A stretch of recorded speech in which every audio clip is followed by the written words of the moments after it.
Saa moja kamili saa za Afrika ya Mashariki, nikitumai kwamba mzima popote pale ulipo umekuwa na siku ya kufana. Hujambo na karibu katika Upeo wa TV47 tukupashe yale yaliyojiri humu nchini sawa na mataifa ya kigeni, siku ambayo corona ama janga la corona linaendelea kutatiza taifa hili la Kenya, watu zaidi wakiendelea kufariki kutokana na hili. Cha msingi nikitaka kueleza umuhimu wa wewe kuendelea kujikinga, kuhakikisha kwamba unafuata maagizo ya Wizara ya Afya. Lakini kwa sasa tupokee yaliyo.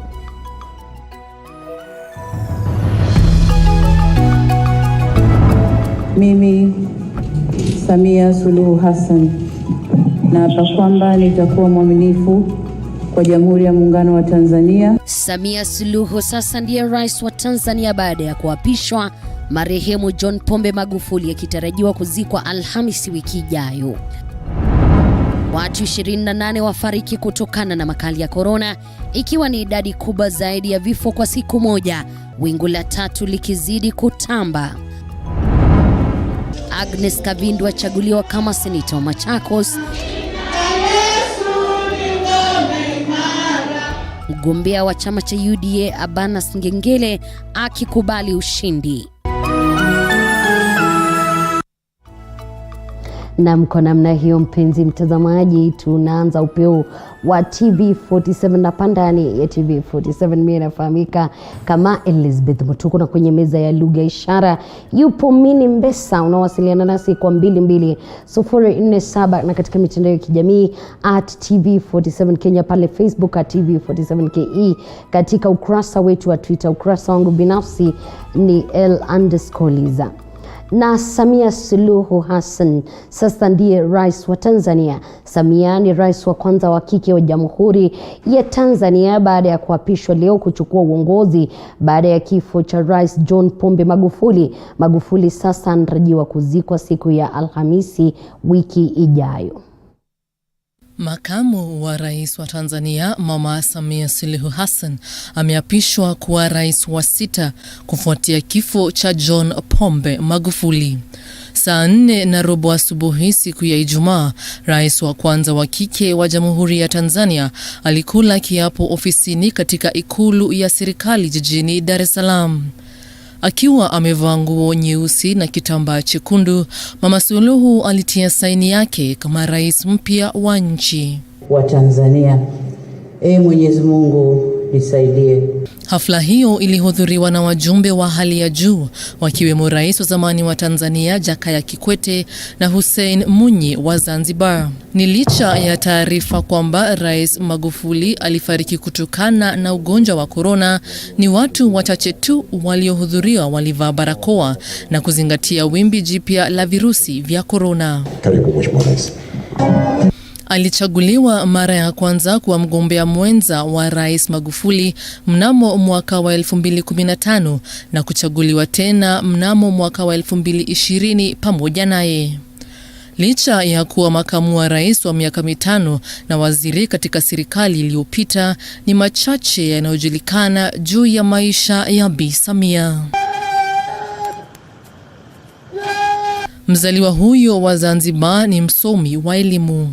Miaka 43 iliyopita aliolewa na Hafidh Ameir, mjumbe wa sasa katika Baraza la Wawakilishi la Zanzibar, lakini wawili hao hawajapigwa picha pamoja tangu awe makamu wa rais. Wamebarikiwa na watoto 4. Kulingana na katiba ya Tanzania ya mwaka wa 1977, Samia atatumikia salio la muhula wa pili wa miaka 5 wa Magufuli hadi mwaka wa 2025. Mazishi ya Pombe Magufuli yamewekwa Alhamisi tarehe wiki ijayo. Na kufuatia kuapishwa kwake kama rais wa Tanzania, Mama Samia Suluhu anakabiliwa na kibarua kigumu cha kumteua naibu wake. Dini, jinsia na uhalisia wake zikijitokeza katika siasa za kujaza pengo. Je, ni yepi anatarajiwa ama kumkumba rais huyo wa kwanza wa kike kanda ya Afrika Mashariki? Maumivu ya kichwa katika siku za hivi karibuni. Musa Sala ana kina cha ukweli huo.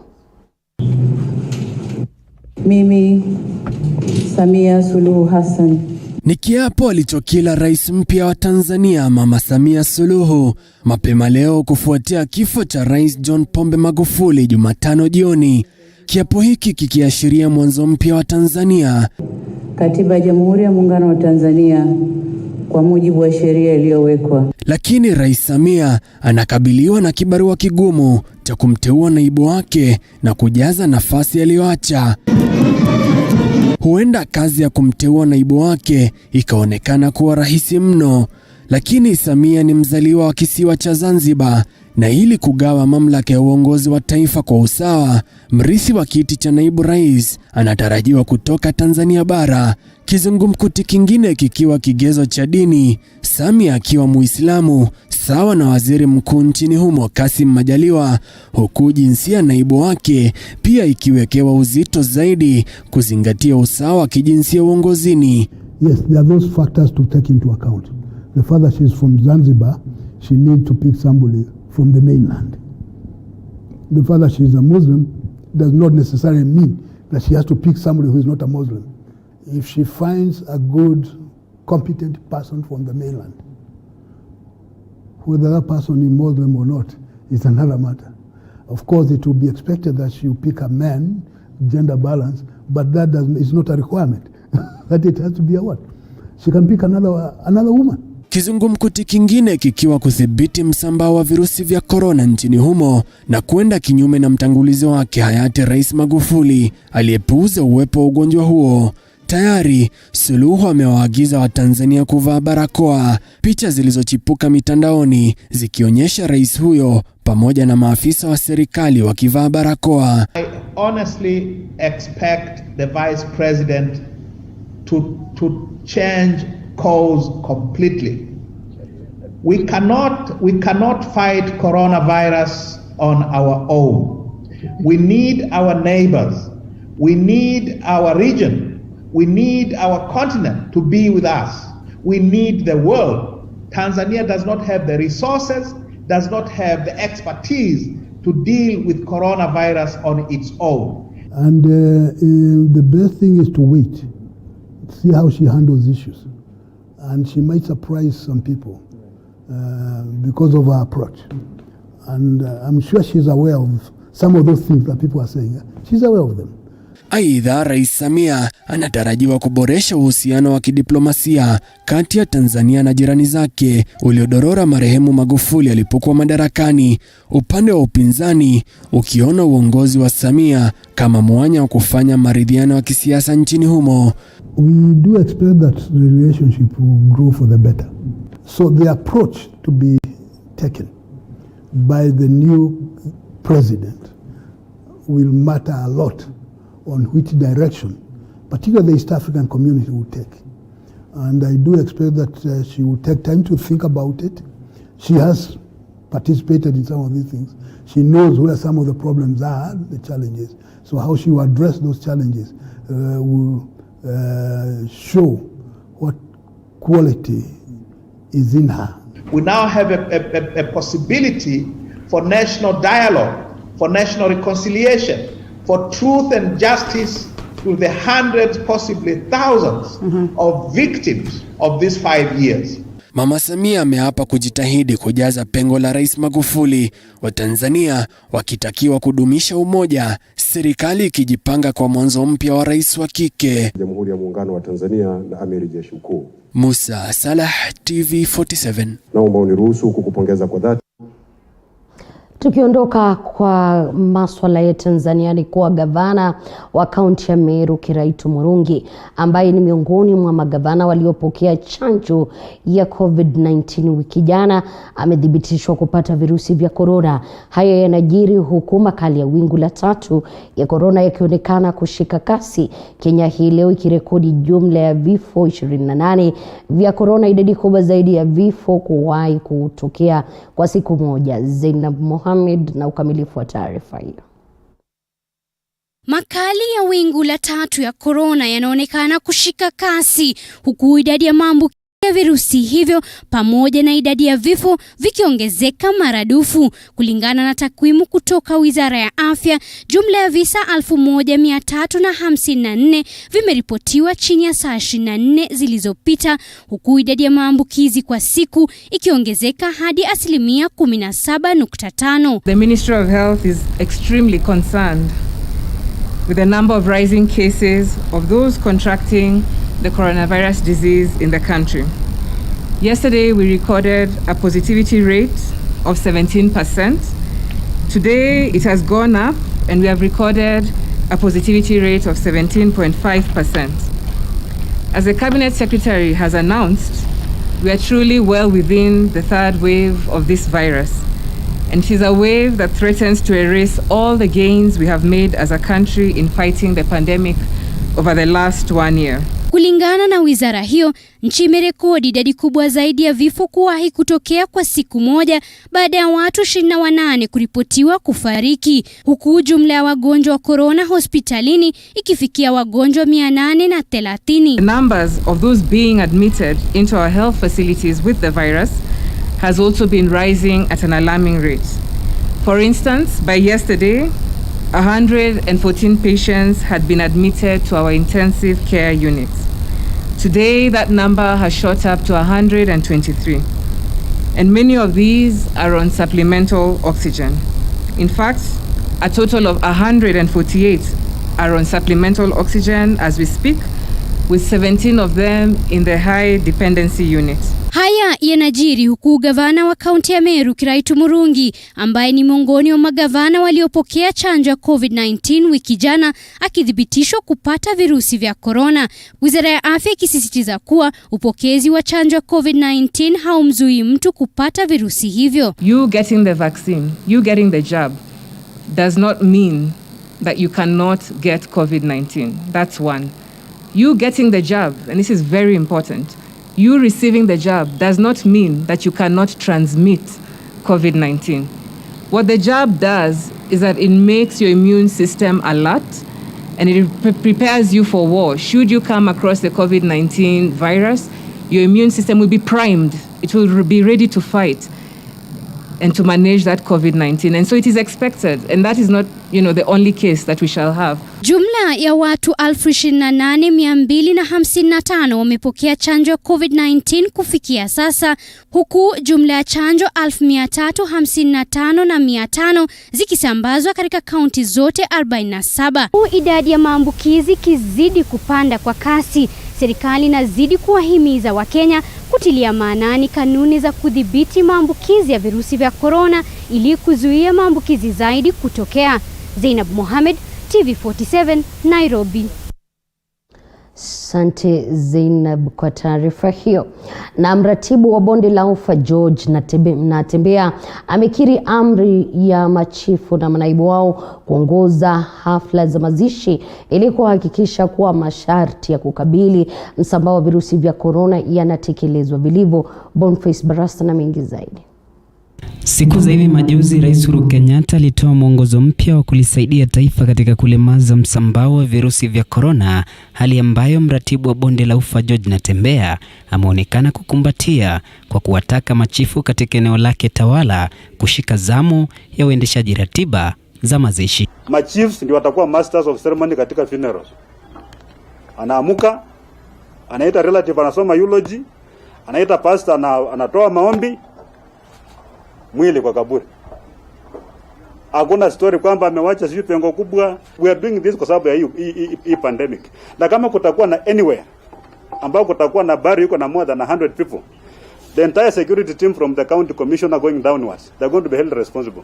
Kulingana na Natembeya, hatua ya machifu kukumbatia unahodha katika hafla za mazishi itasaidia katika kutekeleza mwongozo wa Rais Kenyatta sawa na kulemaza mchamko wa corona. Vile Natembeya amefichua kuwa hospitali za umma na zile za kibinafsi katika bonde la ufa zinakumbwa na uhaba wa vitanda maalum vya kukidhi hitaji la mgonjwa wa dharura, hasa wenye hali mahututi. In the Rift Valley today, kama unahitaji ICU facility as I speak to you now, unataka wewe kwa ICU, utakufa. Utapelekwa hospitali, there is no bed as we speak now. Kwa hivyo usifanye kwamba watu utakuwa mgonjwa upeleke hospitali wewe kwa ICU, it's not there. So watu wasifikiri kwamba serikali imeweka mahali ambapo ukikuwa mgonjwa utaenda kuweka vile ilikuwa kitambo pale. They are not there. Eneo hilo limeripoti maambukizi yasiyopungua 19,000 tangia kuzuka kwa corona na vifo 612. Kwingineko, gavana wa kaunti ya Kisii James Ongwae amewaonya wamiliki wa kibinafsi wa vyumba vya kuhifadhi maiti dhidi ya kukiuka masharti ya kukabili corona. Even though those ventilators that we have, they are strictly for COVID-19, we would want a situation to reach where the 15 machines that we are keeping there for COVID-19 are actually released for general, for other patients who are suffering from normal diseases. Kwa upande wake, kamishna wa kaunti ya Kisii Alan Macharia amesema kuwa maafisa wa usalama watawatia mbaroni wale wote wanaokiuka majira ya kafyu kama ilivyoratibiwa kwenye mwongozo mpya wa rais wa kusaidia kulemaza corona. Public places be closed by 9 p.m. and people to be in their houses by 10 p.m. So even if you are not in a bar and you are out there past 10 p.m., you are contravening the curfew. And therefore, we shall not hesitate to take action against such a person. Haya yanajiri huku chanjo ya corona ikiendelea kutolewa kote nchini. Bonfas Barasa, TV47, kaunti ya Trans Nzoia. Bila shaka mpenzi mtazamaji, dakika 15 baada ya saa 1 wakati kuchukua mapumziko kidogo. Amos Wamoka Barasa anasema kutoka Jubaland anafurahi zaidi taarifa za TV47. Simiyu zaidi kule Kihoto Naivasha wanafurahia TV47. Kwa sasa nipokee kikombe cha maji.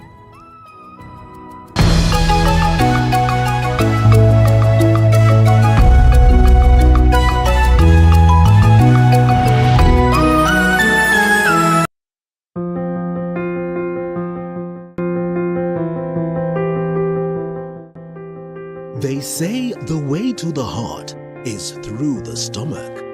This month of love, Throwdown shares with you those amazing food ideas for that candlelit dinner and picnic date. Learn those dining etiquette and avoid those embarrassing moments every Sunday at What's the perfect way to kickstart your day in the morning? Well, apart from having a healthy breakfast, the Morning Cafe is all you need. We will inform you on what's happening on the roads, dive deeper into the newspapers, alongside heated political debates. Did you know that your greatest wealth is health? Then we start eating right, and that's what I do in my clinic. With some good Friday vibes.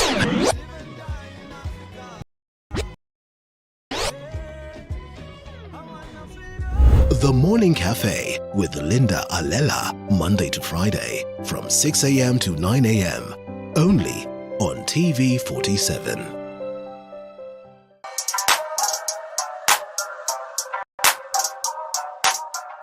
On the grind, we bring you different entrepreneurs who give the story of their businesses with love and passion. I'm a musician forever.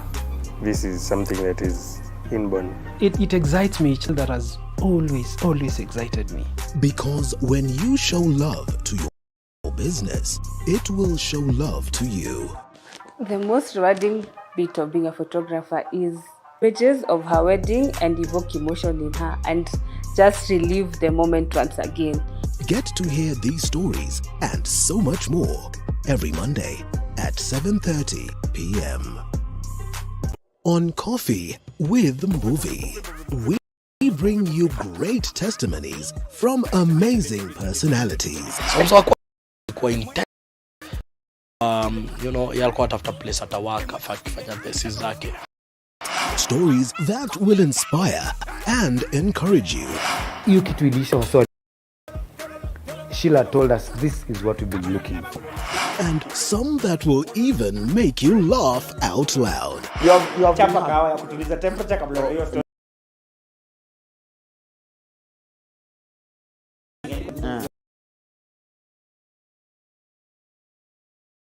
Coffee every Sunday at 8 p.m.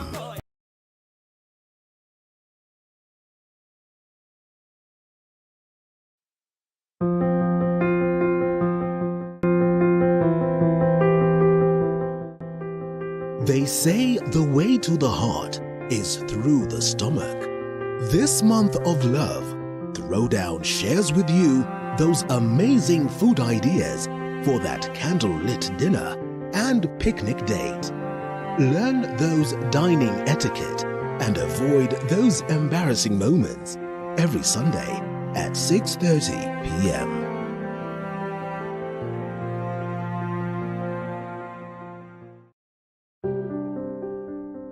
What's the perfect way to kickstart your day in the morning? Well, apart from having a healthy breakfast, the Morning Cafe is all you need. We will inform you on what's happening on the roads, dive deeper into the newspapers, alongside heated political debates.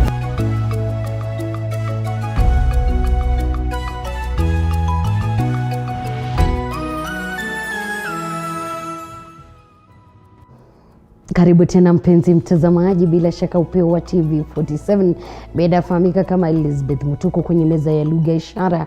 Yupo mini Mbesa, unawasiliana nasi kwa 22047 na mitandao ya kijamii @TV47 Kenya. Agnes Kavindu Mudhama wa chama cha Wiper ndiye seneta mteule wa kaunti ya Machakos baada ya kukamilika kwa uchaguzi mdogo mapema leo. Tume huru ya uchaguzi na uratibu wa mipaka nchini IEBC imetangaza Kavindu kama mshindi aliyejizolea zaidi ya kura 1104. Laban election na taarifa hiyo. Yote yawezekana kwa imani. Baada ya heka za kisiasa katika kaunti ya Machakos kwenye uchaguzi mdogo wa useneta, hatimaye Agnes Kavindu Mudhama wa chama cha Wiper ndiye seneta wa tatu wa kaunti hiyo. Kavindu amejizolea kura 104,352 dhidi ya mpinzani wake wa karibu Arbanas Mudhama Ngengele wa chama cha UDA aliyejizolea kura 19,726. I, the county returning officer, hereby declare that Agnes Kavindu M. Mudhama of ID number 160-84-92-3 has been duly elected as Senator for Machakos County in the election held on 18th day of March 2021. Akipokea cheti chake kama seneta mteule na tume ya IEBC katika ukumbi wa Machakos Academy, Seneta Kavindu amesema kwamba atafanya wajibu wake kama seneta vikamilifu. I want to call upon my opponents to join me to come and we serve the people of Machakos. I will work with you in unity. I also request Mutua or ask him to cooperate with me as I oversight the Machakos County. Thank you very much, people of Machakos, for electing me. I promise to deliver. I will work. And those who are saying that I'm not able, watch and see. May God help me to deliver to the people of Machakos. Thank you and God bless you. Seneta Kavindu anaweka rekodi kama mwanamke wa kwanza kuwa seneta katika kaunti hiyo na kuwa watatu tangu ujio wa nafasi ya useneta kupitia kwa katiba ya Kenya ya mwaka 2010. Uchaguzi huu mdogo ulishuhudia idadi ndogo ya wapiga kura, ikiwa ni 20% tu kati ya wapiga kura zaidi ya 600,000 wa kaunti ya Machakos waliojitokeza. Kavindu amewapiku wagombea zaidi ya 10 waliokuwa kwenye kinyang'anyiro hicho, siasa ambazo zilipelekea mgombea wa chama cha maendeleo Chapchap Mutua Katuku kujiondoa, kiongozi wa chama hicho Alfred Mutua akisema ni kutokana na makubaliano ya kisiasa baina ya vyama vinavyounga mkono BBI. What we did was what is called a tactical withdrawal. Tunaangalia mbele. We moved back a few steps so that we could be able to run faster and jump over a bigger hurdle. Wakati mwingine ukitaka kuruka shimo na ni kubwa kama size ya gari ama size ya mlango, ukiwa hapa karibu na shimo huwezi ruka, lakini unarudi nyuma kidogo hatua kama 20, unakuja mbio kabisa, unafanya long jump. It's called a tactical withdrawal that gets you even further that you'll have gotten today. Mgombea wa kiti hicho kwa tikiti ya UDA Urbanas Ngengele amekubali kushindwa. Kushindwa kwa Ngengele ni pigo kwa aliyekuwa seneta wa kaunti hiyo Johnston Muthama. And I want to tell you, the fight for Machakos resources has just begun. We have elected a soldier.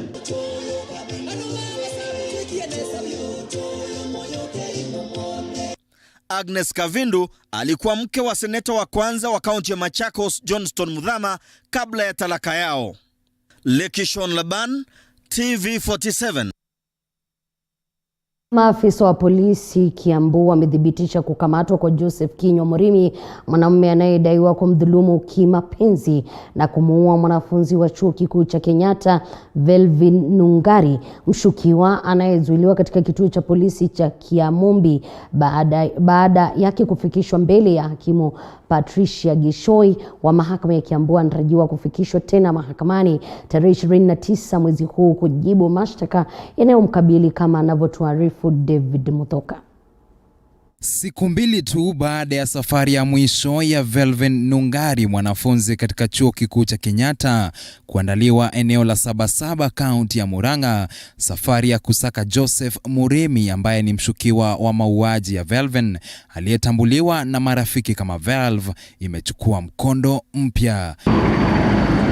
Hii ni baada ya maafisa wa polisi Kiambu kuthibitisha kukamatwa kwa mshukiwa mkuu wa mauaji hayo. Murimi anazuiliwa katika kituo cha polisi cha Kiamumbi baada yake kuwasilishwa mapema leo mbele ya hakimu Patricia Gishoi wa mahakama ya Kiambu kwa njia ya mtandao. Kulingana na uamuzi wa Gishoi, mshukiwa huyo sasa atasalia ndani kwa siku 10 zaidi baada ya upande wa mashtaka kuomba siku zaidi kuchunguza madai kuwa mshukiwa alimdhulumu Velvin kimapenzi, matukio ambayo yalipelekea binti huyo kukata roho. Katika usiku wa tarehe 23 Februari, usiku ambao tukio hilo la kinyama linadaiwa kutendeka, mshukiwa na Velvin walipatana katika hoteli ya SIGNET eneo la Kahawa West. Kulingana na usimamizi wa hoteli hiyo, wawili hao walionekana wachangamfu na kuburudika kwa saa kadhaa kabla ya kukodisha chumba cha kulala katika hoteli hiyo mwendo wa saa 3 usiku. Lakini uchunguzi wa idara ya upelelezi DCI umefichua kuwa mshukiwa aliondoka saa 1:30 baadaye, huku Velvin akisalia chumbani walimokodisha. Keshoye mchana, wahudumu wa hoteli walimpata Velvin akiwa amelala chali kitandani na kwenye hali mahututi. Baada ya kufikishwa katika hospitali ya chuo kikuu cha Kenyatta, uchunguzi ulifichua kuwa Velvin alikuwa amevunjika kwenye uti wa mgongo pamoja na kuwa na majeraha kwenye sehemu ya uzazi, ishara kuwa alibakwa. Hata hivyo, Velvin hakupata nafuu, huku akikata roho Machi tarehe 9 na kuzikwa Jumatano. David Muthoka, TV47, Nairobi. Bila shaka kwa taarifa hiyo yake Muthoka, ninatumai kwamba Velvin atapata haki. Na huku mitihani ya taifa ikitarajiwa kuanza siku ya Jumatatu wiki ijayo, waziri wa elimu Profesa George Magoha amewahakikishia Wakenya kuwa wizara ya elimu ipo tayari kuahidi ama kuwa wanafunzi wote wataketia mitihani hiyo. Akizungumza katika shule ya msingi ya Kakamega, waziri Magoha aliwashtumu vikali baadhi ya walimu ambao hawakusajili wanafunzi wengine katika shule zao, kama anavyotuarifu Daniel Masiza. Watainiwa katika darasa la 8 na kidato cha 4 siku ya Jumatatu wataanza rasmi mitihani yao ya kitaifa, mitihani ambayo iliwababaisha wengi kwa wanafunzi wamekuwa nyumbani kwa muda mrefu kufuatia ugonjwa wa corona nchini. Wizara ya Afya kwa mara nyingi ikisisitiza kuwa wanafunzi wako tayari kukalia mtihani wa kitaifa, huku waziri wa elimu George Magoha akiwahakikishia Wakenya kuwa wizara yake iko tayari na kuahidi kuwa wanafunzi wote watafanya mtihani huo. Magoha alizungumza katika shule ya msingi ya Kakamega ambapo aliwashtumu walimu ambao hawakusajili wanafunzi wengine katika shule zao. Amesisitiza wanafunzi kujiandaa na kuwa watulivu wanapofanya mitihani yao.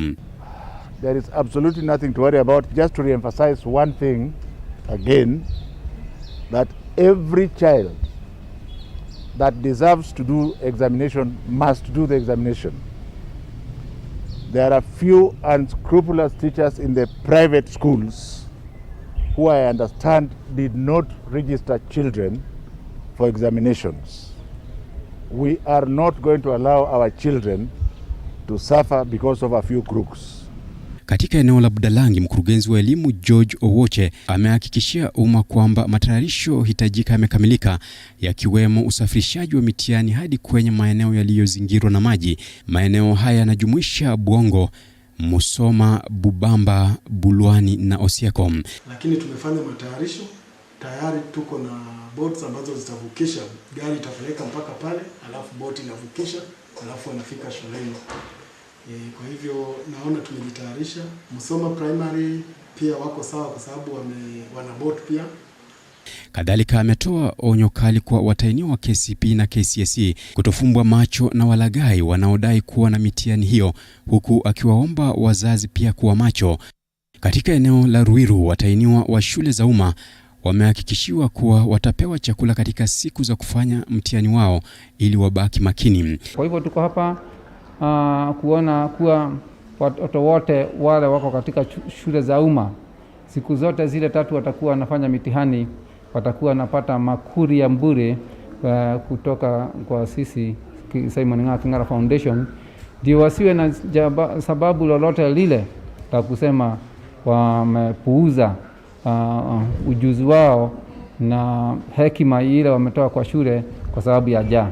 Na katika kaunti ya Nyeri, maandalizi yanaendelea katika shule za umma na za kibinafsi. This time we have revised a lot and everything, I'm sure that everything is going to work out, and by the end when we get our results we are going to be happy and we are going to cheer all over Nyeri. I would say that all my 82 pupils are ready, and we hope that even this year we are going to score over 370 as a mean score. Nikiripotia Upeo wa TV47, naitwa Daniel Masiza.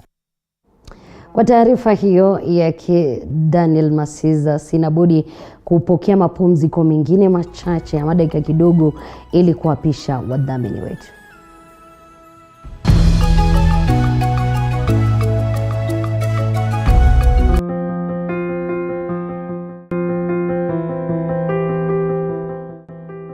They say the way to the heart is through the stomach. This month of love, Throwdown shares with you those amazing food ideas for that candlelit dinner and picnic date. Learn those dining etiquette and avoid those embarrassing moments every Sunday at 6:30 p.m.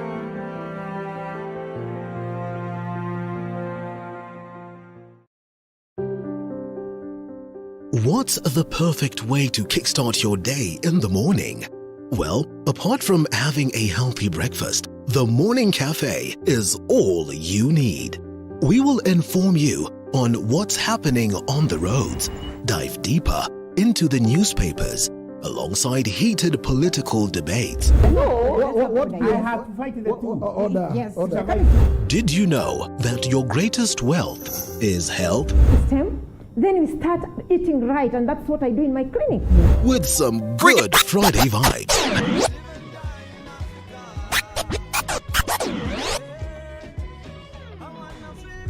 The Morning Cafe with Linda Alela, Monday to Friday from 6 a.m. to 9 a.m.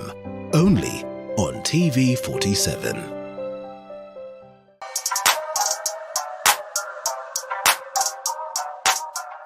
On the grind, we bring you different entrepreneurs who give the story of their businesses with love and passion. I'm a musician forever.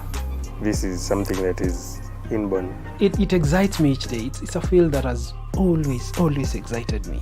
Because when you show love to your business, it will show love to you. The most rewarding bit of being a photographer is seeing a bride able to see her images of her wedding and evoke emotion in her and just relive the moment once again. Get to hear these stories and so much more every Monday at 7:30 p.m. on Coffee with Movie. we bring you great testimonies from amazing personalities. Mwanzo wa kwanza alikaa ndani ilikuwa intense. Kwa alikuwa alikuwa atafuta place atawaka afanye thesis zake. Stories that will inspire and encourage you. Hiyo kitu ilisha waswa ni clap. Sheila told us this is what we've been looking for.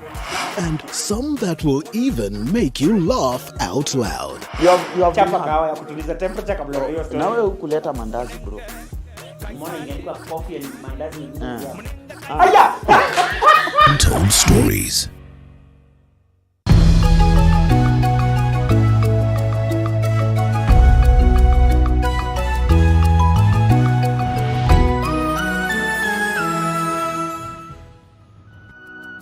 Karibu tena mpenzi mtazamaji, tukisonga mbele ni kwa aliyekuwa afisa mkuu mtendaji wa tume ya kupambana na ufisadi nchini EACC Halaki Wako amekiri kuwa mmoja waliotia saini kufadhili kandarasi ya kampuni ya Zure iliyopewa kandarasi ya shilingi milioni 347 kusambaza vifaa vya kujikinga na COVID-19 kwa shirika la dawa nchini KEMSA. Akifika mbele ya kamati ya bunge la kitaifa kuhusu uwekezaji, Wako anasema kuwa yeye binafsi hakusambaza chochote kwa KEMSA kwani hakuenda kutafuta kandarasi na kuwa uhusiano wake na kampuni ya Zure uliishia baada ya malipo. A lawful procurement by public entity, and in all your documents, I've not seen you, cite a letter of award. And I would have thought that if then you knew that these people are trading with this public company, this parastatal, you would want to see a letter of award, because you'd want to question the integrity of the business that these people are involved in. I relied on the communication between the bank and the entity, to the extent that they had proven to them that yes, this is an authentic business engagement that they are making, or commitment that they have given. So with that, I did not see any reason to doubt with that kind of a firm commitment as signed in these letters. Second me and be able to adopt and accept, and in the process of doing that, that means it is the voice of the whole of Kenya, which now becomes a constitutional obligation on the agency that we will now be able to give this to. And at the end of the day, you cannot run away from responsibility. Whether it is going to be today, whether it is going to be tomorrow, whether it is going to be the day after. At that point, at the point I engaged, the point at which they were looking for finances based on the commitments they have. And I was engaged at that point and committed to support the project, which to me definitely would have undergone the rest of the processes. And I did not interact beyond the bank, and my interaction between me, the bank and them in terms of providing security and the rest. So I assumed with the commitment, a big government institution of this kind cannot skip processes. Namna aliyekuwa mwakilishi wadi ya Muguga Elid Gugi amezikwa nyumbani kwake kaunti ya Kiambu kulingana na masharti ya Wizara ya Afya kuhusu virusi vya corona. Kizungumza wakati wa hafla hiyo, naibu gavana wa Kiambu Joyce Ngugi ametoa wito kwa Kenya kuzingatia masharti ya Wizara ya Afya kukabili corona, akisisitiza kuwa virusi hivyo vimeonekana kuzidisha makali siku za hivi karibuni. Gavana James Nyoro akiwataka wananchi kutochukua swala hilo kama mzaha. Ngugi alifariki siku 3 tu zilizopita kutokana na virusi vya corona. Is that he served? Mheshimiwa, we promise you that we will stand with your spirit. We will stand with the BBI and the respect for the president as you always wished and preached. Tunajua tumempoteza kiongozi. Tunajua tumempoteza shujaa. Kwangu alikuwa ni rafiki tena wa karibu ambaye tulipendana sana. Kazi tulifanya pamoja huku Mugoga, na ndiposa unaona wodi ya Mugoga barabara zimetengenezwa, kazi nyingi zimefanyika Mugoga. Going to address ourselves, Your Excellency, what is going on. Kama tumeleta Mungu mwingine wa kumtolea dhabihu na kumwaga damu ya mbuzi, Mungu amekasirika na ni lazima atatuchapa kiboko. We must stop it, otherwise we are going to continue with this until to realize tumekosea Mungu.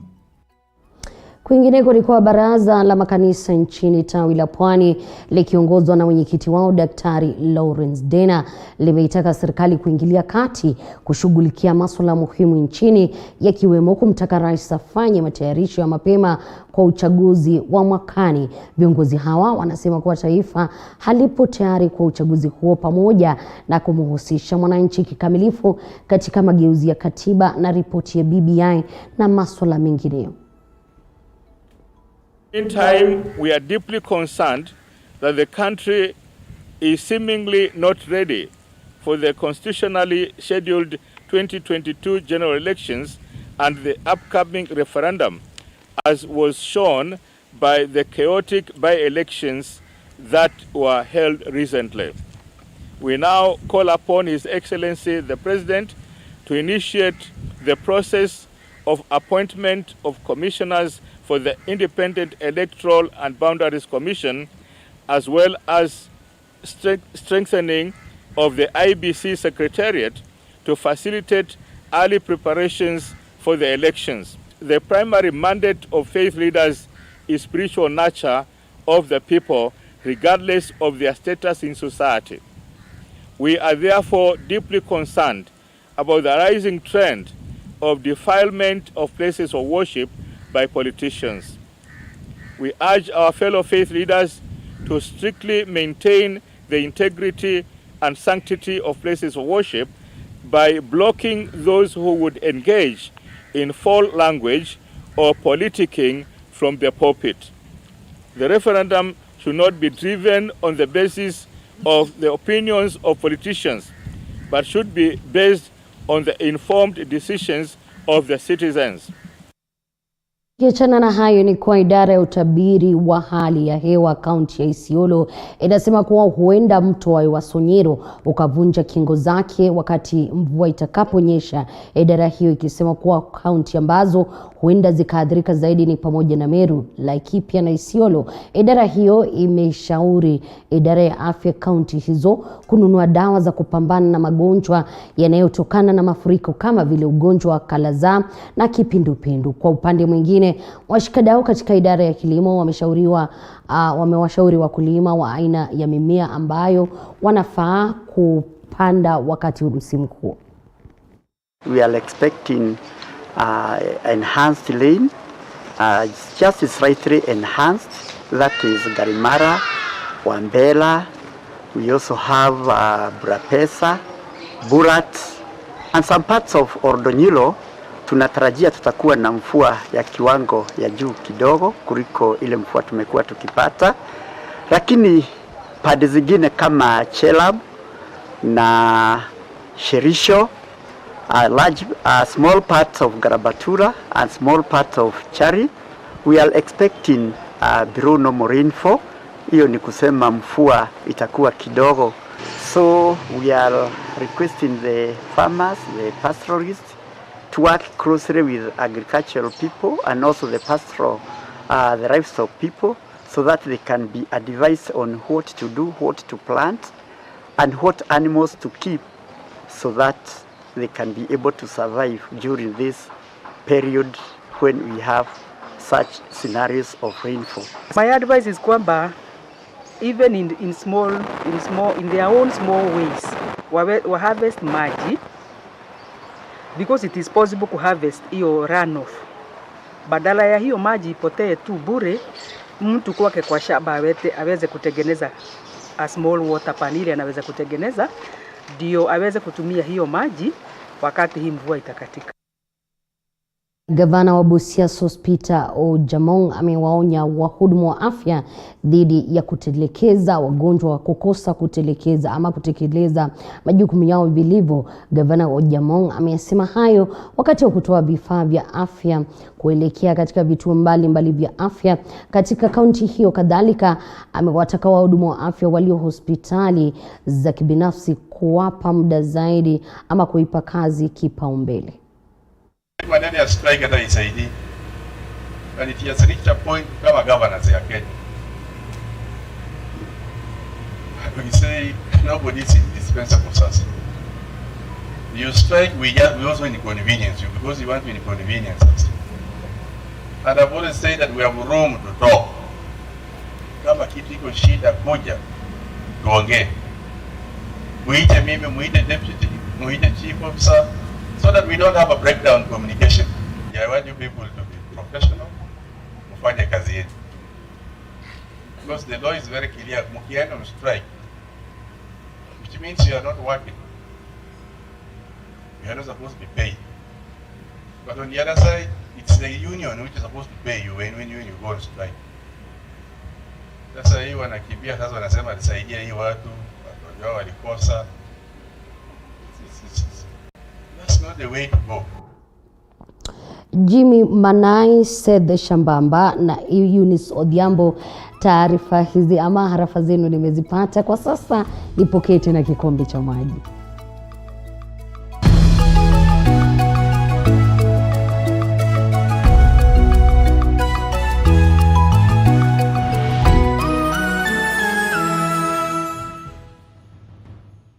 You are watching TV47, the home of untold stories.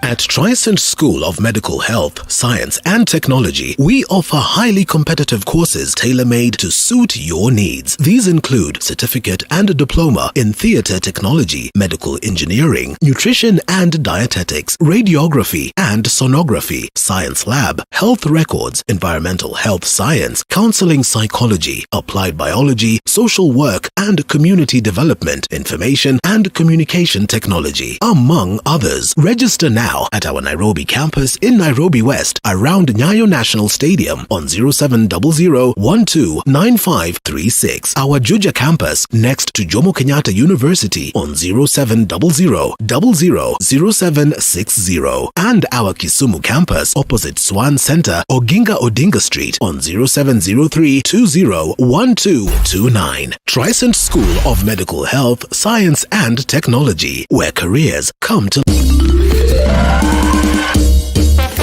Sona moja imetengenezwa kwa njia spesheli ili kupambana na maumivu kwa haraka. Sona moja ina aspirin kama kiungo. Sona moja, kitulizo kamili. Maumivu yakizidi, pata ushauri wa daktari. Afisas, nina criminal ameniibia kitu kwa nyumba. Funga hii twende ofisa. Fande bufungua hapa. Simkule ka breakfast kidogo alafu twende. Simshakula evidence. Ati nini? Exhibit mumekula. Nitoripiwa? Sinijia nilikuwa nimeiba. Tumekula exhibit. Selector, the difference is in the taste. You are watching TV47.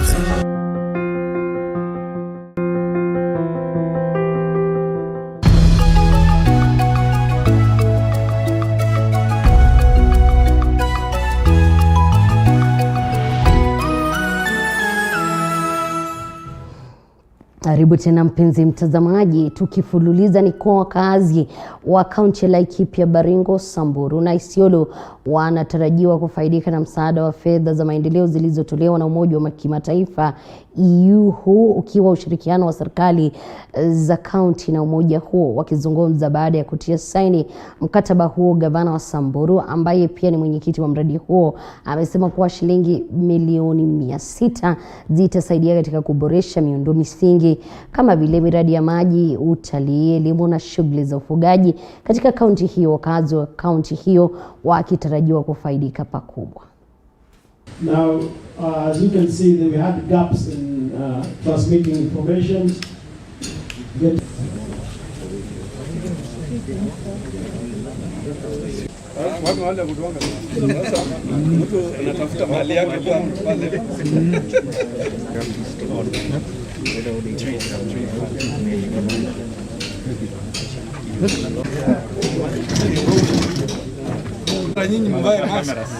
You are not immune to in sector.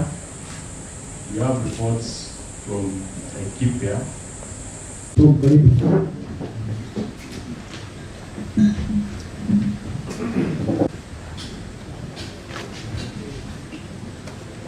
when we talk about infrastructure development, opening up some of these regions by virtue of having roads will improve and increase access.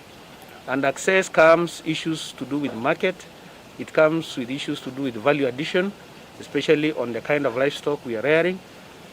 Building literacy through education is also part of addressing some of these hardcore bandits that are in far to reach areas. So I think once we talk about infrastructure development, opening up some of these areas, when we talk about investments in livestock to build market-driven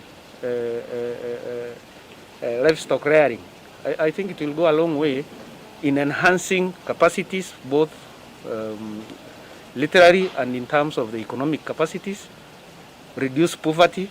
600 million of actual programming, not kesho kutwa, of actual programming, which is what we've signed here, demonstrating our commitment as leaders of this region